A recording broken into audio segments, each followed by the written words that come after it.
Subscribe now and press the bell icon. Never miss an update.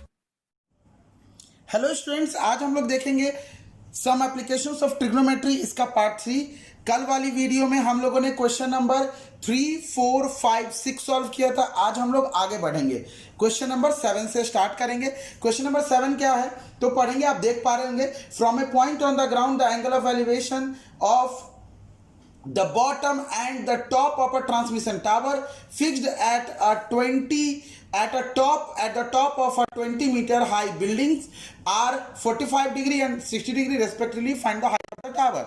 मतलब क्या इसका मतलब हुआ? इसका मतलब ये हुआ कि कोई एक ऐसा बिल्डिंग है, ठीक है, ध्यान देंगे, कोई बिल्डिंग है, कोई बिल्डिंग के ऊपर में फिक्स्ड है क्या, टावर, ठीक है, ट्रांसमिशन टावर फिक्स है कोई बिल्डिंग के ऊपर। अब ग्राउंड के किसी पॉइंट से, आप ध्यान देंगे, ग्राउंड के किसी पॉइंट से इसके टॉप का और बॉटम का एंगल ऑफ एलिवेशन, इसके टॉप का और बॉटम का एंगल ऑफ एलिवेशन क्या होगा? तो ये दिया हुआ है, बॉटम का 45 डिग्री और टॉप का ये पूरा एंगल 60 डिग्री। आप ध्यान से देखेंगे क्या है, ए है, बी है, ये सी है, यहाँ 90 डिग्री होगा, ये डी है। ओके, आप देख पा रहे हैं। एक बात आप बताइए, यहाँ पे दिया हुआ है इस बिल्डिंग का जो हाइट है वो 20 मीटर है। ओके, बिल्डिंग का हाइट 20 मीटर दिया हुआ है। ये नहीं दिया हुआ तो इसको एच मान लीजिए ना, ठीक है, इसको एच मान लीजिए। इतना ये जो ट्रांसमिशन टावर है इसकी ऊंचाई जो है वो एच है। क्लियर है? यहाँ तक आगे बढ़ते हैं। तो अब ये आप लिख लीजिए, क्वेश्चन नंबर 7 का सॉल्यूशन है, ठीक है। तो लिख देते हैं यहाँ पे, let the height of transmission tower be H, ठीक। यहाँ ए बी जो है ट्रांसमिशन टावर है, ठीक है। ओके, अब देखिए आपको दो ट्रायंगल दिख रहा होगा, आपको दो ट्रायंगल दिख रहा होगा। कौन सा ट्रायंगल? एक ट्रायंगल ये वाला दिख रहा होगा, एक ट्रायंगल ये वाला दिख रहा होगा, बी सी और डी, एक ये वाला ट्रायंगल दिख रहा होगा। और एक आपको दिख रहा होगा थोड़ा बड़ा वाला ट्रायंगल, ये वाला ट्रायंगल दिख रहा होगा। इसको मैं थोड़ा सा बॉर्डर यहाँ पे देता हूँ। एक आपको ये बड़ा वाला ट्रायंगल दिख रहा होगा, दिख रहा है कि नहीं दिख रहा है? देखो ये थोड़ा मैं बॉर्डर दे देता हूँ, इससे आपको समझ आएगा, ये आप अच्छे से विजुअलाइज कर पाएंगे इस चीज़ को। आपको दो ट्रायंगल दिख रहा होगा। ओके, आप आराम से देख पा रहे हैं, एक छोटा वाला ट्रायंगल और एक ये बड़ा वाला ट्रायंगल। तो ये दोनों ट्रायंगल में 1 बाय 1 हम लोग को जाना है, क्या होगा। अब हम लोग आते हैं, लिखते हैं in triangle B C and D. क्या है बी सी डी में? बी सी डी में क्या है? एंगल सी जो है 90 डिग्री, आपको पहले से पता है। और क्या है? तो यहाँ पे क्या लगेगा कि हम यहाँ पे सी डी पता कर पाए? पहले ये बताइए, पहले ये क्या करें कि यहाँ सी डी पता कर पाए? तो tan 45 डिग्री अगर हम लगाते हैं तो ये होगा परपेंडिकुलर बाय बेस। तो इसके लिए परपेंडिकुलर क्या होगा? बी सी, अब बाय बेस होगा सी डी। BC का लेंथ है 20, अब बाई बेस होगा CD। tan 45 डिग्री है 1, ये हो गया 20 बाई CD। ये CD इधर 1 से गुना होगा तो size CD is equal to क्या होगा? 20 मीटर। मतलब कि यहाँ से हम लोग को CD का पता चल गया क्या, ये 20 मीटर। क्या फायदा हुआ इससे? ये CD पता चल गया तो अब इसमें हम लोग H पता कर पाएंगे। कैसे? तो देखिए, इन ट्रायंगल ACD क्या होगा? एंगल C तो 90 डिग्री है ही, दिया हुआ है पहले से। आगे देखिए, तो इसमें tan लगाइए, tan 60 डिग्री। इस बड़े वाले ट्रायंगल के लिए एंगल तो ये पूरा वाला है ना बाबू, इस बड़े वाले ट्रायंगल के लिए ये एंगल तो पूरा वाला है 60 degree. tan 60 degree perpendicular by base, perpendicular AC अब बाय बेस CD। AC क्या होगा बाबू? ये होगा AB प्लस BC, अब बाय बेस हो गया आपका CD। AB plus BC, AB तो आपने H एज्यूम किया, प्लस BC आपने 20 माना है, बाय CD, CD आपने क्या लिया? 20। tan 60 डिग्री की वैल्यू कितनी होती है? tan 60 डिग्री की वैल्यू जो होती है वो होती है √3 is equal to H plus 20 by 20। ये 20 इधर गुना होगा तो 20 √3 is equal to H plus 20। ये 20 इधर आएगा, सब्ट्रैक्ट होगा तो -20 is equal to H। H is equal to क्या हो जाएगा? 20 कॉमन लेंगे तो क्या बचेगा यहाँ पे आपके पास? √3 बचेगा और -1 बचेगा। इतना ही आपका मीटर में आपका क्या हो जाएगा? आंसर हो जाएगा। तो आपसे अगर कोई पूछे, हाइट ऑफ द जो टावर हो गया वो हो गया 20 √3 -1 मीटर। ये हो गया आपका आंसर। अब आते हैं स्टूडेंट्स हम लोग क्वेश्चन नंबर 8 पे। क्वेश्चन नंबर 8 है, a statue 1.6 metre tall stands on the top of a pedestal from, एक स्तंभ के ऊपर एक स्टैचू खड़ा है। एक स्तंभ के ऊपर, ये मान लेते हैं कि एक स्तंभ है ये, ठीक है, ये एक पेडेस्टल है। बीसी जो है, यहाँ पे मैं लिख देता हूँ, बीसी जो है आपका, वो आपका पेडेस्टल है। पेडेस्टल, पेडेस्टल का मतलब होता है स्तंभ। और ये जो ए बी है आपका, ए बी जो है ना आपका स्टैचू है। स्टैचू मतलब किसी प्रकार की मूर्ति होगी। पेडेस्टल का मतलब होता है स्तंभ, और ये स्टैचू किसी प्रकार की मूर्ति। हाँ, अब आगे अगर हम बात करें तो ये 1.6 मीटर है।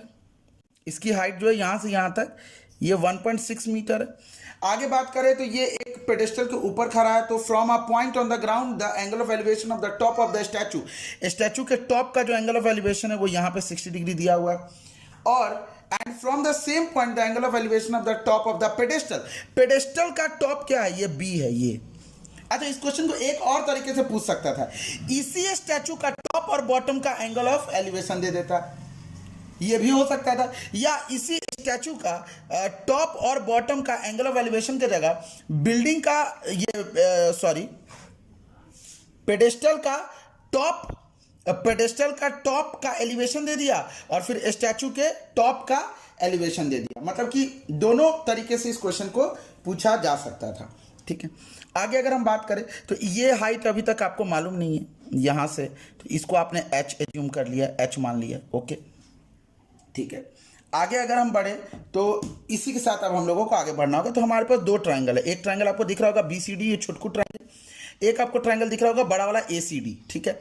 अब हम लोग आते हैं इन ट्रायंगल BCD, क्या लगेगा यहाँ पे 45 डिग्री एंगल है ना, tan 45 डिग्री, परपेंडिकुलर BC अब बाई बेस CD।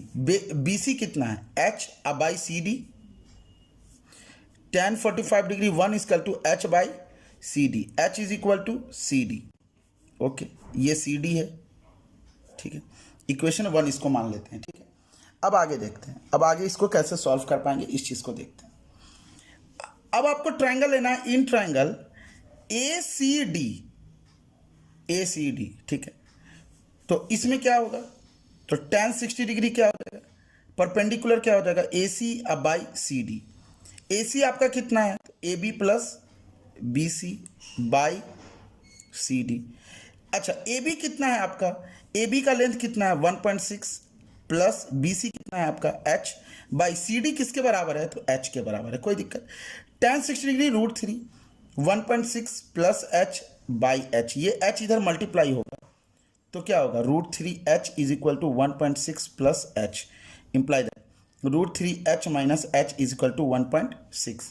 यहाँ पे क्या होगा, H कॉमन लेंगे तो √3 minus 1.6, H is equal to क्या होगा 1.6 बाई √3 माइनस 1। इसको रैशनलाइज करिए, √3 प्लस 1 बाई √3 प्लस 1 क्या हो जाएगा, ये कैसे सॉल्व होगा, तो देखेंगे ये हो जाएगा आपका 1.6 इंटू √3 प्लस 1 बाई ये √3 a माइनस बी और a प्लस बी का फॉर्म में है ना, तो √3 का स्क्वायर माइनस 1 का स्क्वायर, ये क्या हो जाएगा, h is equal to 1.6 into √3 plus 1। तो अब आगे देख सकते हैं √3 का स्क्वायर क्या होगा 3, और 1 का स्क्वायर क्या होगा 1, 3 माइनस 1 क्या होगा 2, ये 2 से ये आपका कैंसिल होगा 0.8 टाइम्स, तो आपका आ जाएगा 0.8 इंटू √3 प्लस 1, यही हो गया आपका हाइट 0.8 इंटू √3 प्लस 1, ये जो भी आएगा मीटर में ये आपका आंसर होगा, ठीक है। ये आपका पेडेस्टल का जो है हाइट है। तो आपसे अगर पूछा जाए कि हाइट ऑफ पेडेस्टल क्या होगा, है ना 0.8 इंटू √3 प्लस 1 मीटर। अब स्टूडेंट्स आप लोग देख पा रहे हैं क्वेश्चन नंबर 9 को। क्वेश्चन नंबर 9 क्या है, the angle of elevation of the top of a building from the foot of the tower. एक बिल्डिंग है और एक टावर है। टावर, एक चीज याद रखिएगा, एक टावर की ऊंचाई हमेशा ज्यादा होती है। ये वाला जो है ये आपका टावर है, ठीक है, और ये वाला जो है ये आपका बिल्डिंग है, ठीक है, ये आपका बिल्डिंग है, ठीक है, ये आपका बिल्डिंग है और ये आपका टावर है। टावर की ऊंचाई हमेशा ज्यादा होती है, ठीक है। अब देखें कि टावर के टॉप से बिल्डिंग के बॉटम पे, है ना, और यहां देखिए आपके बिल्डिंग के टॉप से टावर के बॉटम पे। अब आप क्वेश्चन को ध्यान से पढ़े तो आपका क्लियर होगा। तो ये एंगल ऑफ एलिवेशन जो है दोनों का रिस्पेक्टिवली 60 एंड 30 ऐसे करके दिया हुआ है।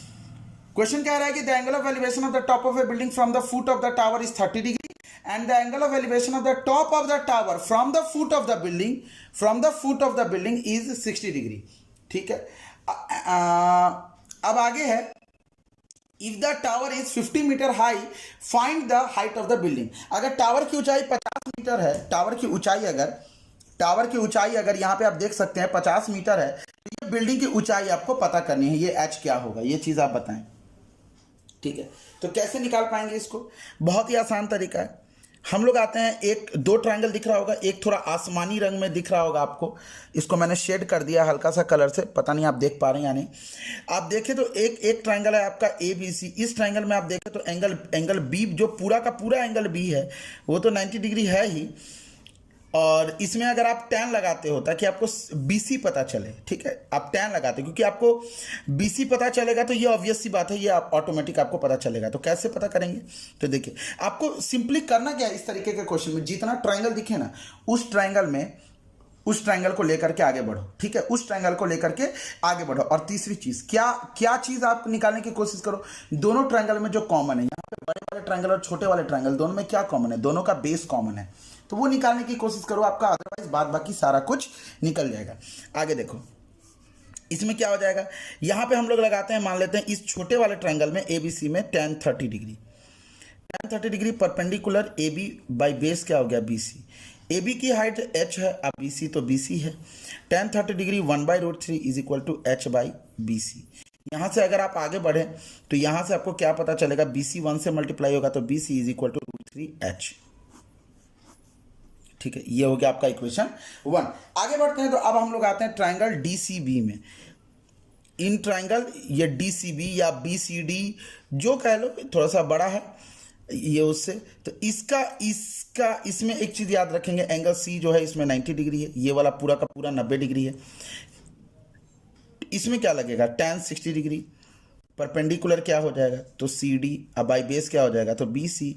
सी डी क्या है, सी डी है 50, अब बाई बेस कितना है, बेस है बी सी, बी सी की value √3h। tan 60 degree √3 is equal to 50 by √3h। Imply that आप आगे बढ़े तो ये √3h into √3h is equal to 50। Imply that आप आगे बढ़े, ये हो जाएगा आपका 3h is equal to 50। Okay, imply that आप आगे बढ़े, h इज इक्वल टू 50/3। इसको आप सॉल्व करेंगे 16 होल 2/3 मीटर। तो जो आपका हाइट ऑफ द बिल्डिंग हो गया, वो क्या हो गया,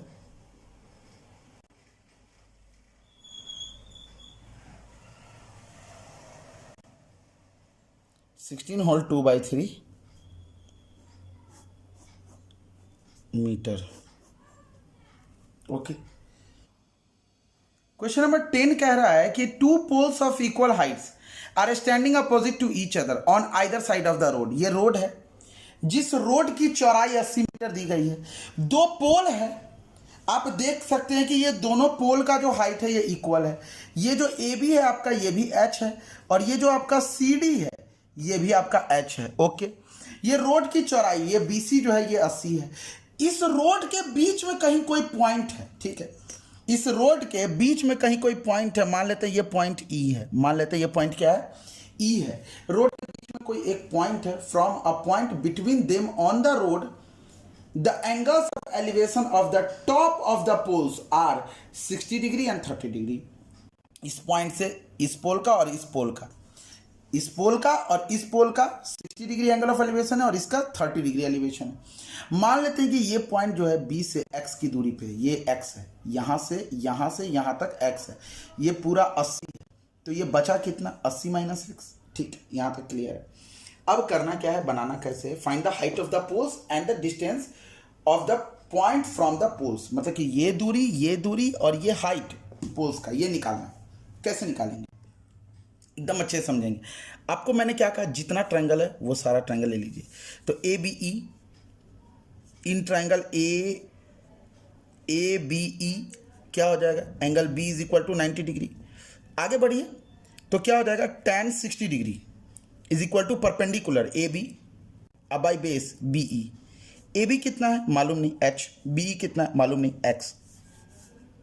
आगे देखें tan 60 degree root 3 is equal to H by X, imply that root 3 X is equal to H, equation 1। कोई दिक्कत यहाँ तक? इस चीज़ को आप समझ पा रहे हैं अच्छे से? आगे देखेंगे। अब हम लोग आते हैं इन ट्राइंगल डी सी ई, इसमें एंगल सी जो है वो 90 डिग्री है।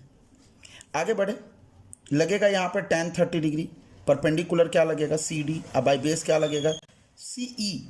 सी डी कितना है तो एच है, अब बाई सी ई कितना है तो 80 माइनस एक्स। ओके, अब ध्यान से देखें तो एच की जगह क्या आप रूट 3 एक्स पुट कर सकते हो, ये एच की जगह ये रूट 3 एक्स पुट कर सकते हो, बिल्कुल 80 माइनस एक्स। ओके, आगे देखिए tan 30 degree 1 by root 3 is equal to root 3 X by 80 minus X, imply that ये 80 माइनस एक्स को 1 से मल्टीप्लाई करे तो 80 माइनस एक्स होगा, रूट 3 एक्स को रूट 3 से मल्टीप्लाई करे तो क्या होगा 3 एक्स होगा।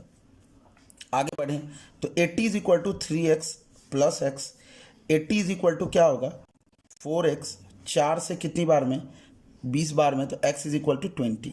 मतलब कि ये जो पॉइंट है इसकी दूरी निकल गई 20 मीटर की दूरी पे, ये 20 मीटर है। ओके, अब आप बताइए, अब आपको हाइट ऑफ द बिल्डिंग निकालना है, ठीक है, height of the building h is equal to क्या होगा root 3 into X, root 3 into 20, तो ये हो गया आपका 20 रूट 3 मीटर।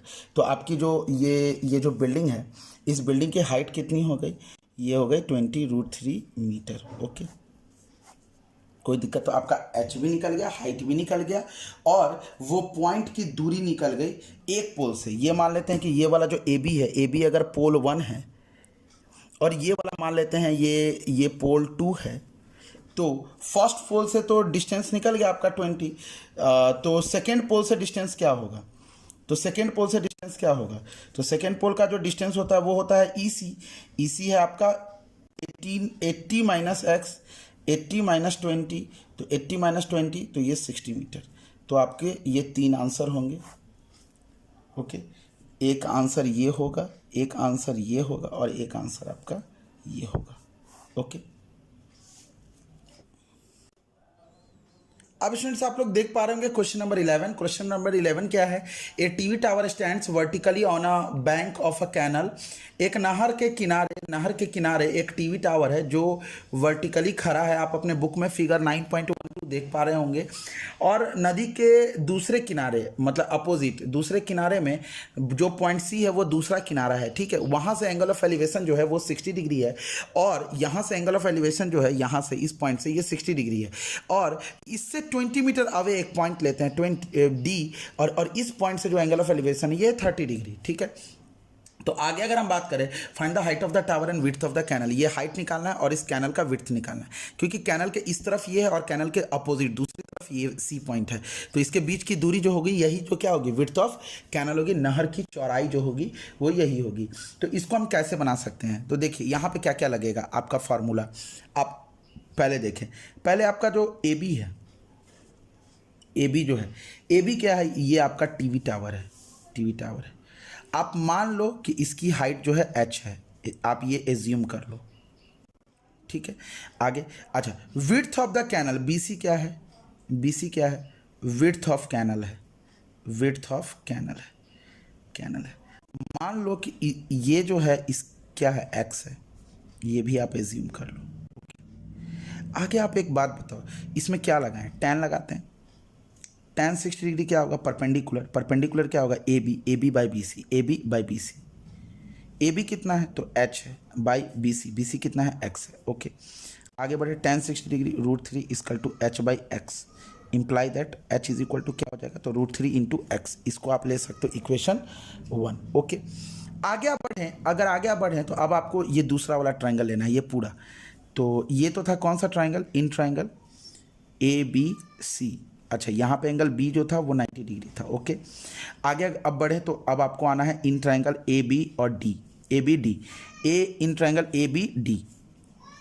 यहाँ पे भी, इसमें भी एंगल B 90। आगे अगर आप बढ़ें तो यहाँ पे लगाइए आप tan 30 डिग्री, ये एंगल आपका 30 डिग्री दिया हुआ है, तो परपेंडिकुलर बाई बेस, परपेंडिकुलर हो गया AB और बाई बेस क्या हो गया आपका BD। ए बी आपका क्या हो गया, A B by base B D क्या हो जाएगा, तो B C plus C D. Okay, A B का आपका दिया हुआ है एच और बी सी कितना है, तो ये दिया हुआ एक्स और प्लस सी डी ये हो गया आपका 20। Okay, X plus 20। अगर आप आगे बात करें तो tan 30 degree 1/√3 is equal to H की जगह आप यहाँ से डाल सकते हो √3x by X plus 20। Imply that देंगे, ये इधर x प्लस 20 इससे मल्टीप्लाई होगा और इधर √3 इंटू √3x, तो ये हो जाएगा 3x। ओके, आगे बढ़े तो यहाँ 20 रहने दीजिए, ये हो गया 3x minus X. Imply that 20 is equal to 2x, 2 से 10 times, therefore x is equal to 10। Okay, मतलब कि विड्थ ऑफ द कैनल आपका निकल गया। आप यहाँ से देख पा रहे होंगे आपका जो ये विड्थ ऑफ द कैनल है, विड्थ ऑफ द कैनल है वो निकल गया। विड्थ ऑफ कैनल ये आपका आ गया 10 मीटर। ओके, ठीक है। आगे देखिए, आपको निकालना है ये ए बी भी निकालना है, ये टीवी टावर का हाइट भी निकालना है। ये कैसे निकालेंगे, तो यहाँ इक्वेशन 1 से h इज इक्वल टू क्या होता है, √3x √3 इंटू 10, तो ये आपका आ गया 10√3 मीटर। ओके, तो आप लिख सकते हो height of the TV tower, height of TV tower क्या हो जाएगा, 10√3 मीटर। ओके, इस तरीके से आप इस क्वेश्चन को सॉल्व कर सकते हैं। तो कैसा लगा स्टूडेंट्स ये वीडियो? अगर ये वीडियो अच्छा लगा तो अपने फ्रेंड्स के साथ शेयर करें और हमारे चैनल को सब्सक्राइब करें। Thanks for watching.